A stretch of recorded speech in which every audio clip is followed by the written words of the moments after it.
In this video, I'm going to be quickly showing you on how you can add a subdomain on GoDaddy.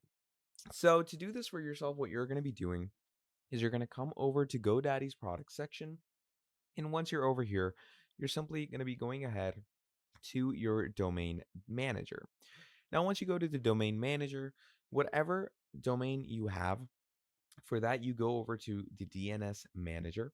Now, in the DNS management section, what happens is if you have a domain right up here above the domain that you're operating, it's going to give you add new record. And you're simply going to add a new record, which is going to be seen as your subdomain. So enter the desired fields and names. So currently I don't have a domain to show you how you're going to add a subdomain, but this is basically what it's going to look like. This is your domain down here, and right here in DNS records or management, you can click on add new record and add your very own subdomain. So that is how easy it is to go ahead and add a subdomain in GoDaddy in the easiest and most simplest way. So that is pretty much all there is for this video. Thank you for watching all the way till the end, and I'm going to be seeing all of you in the next video.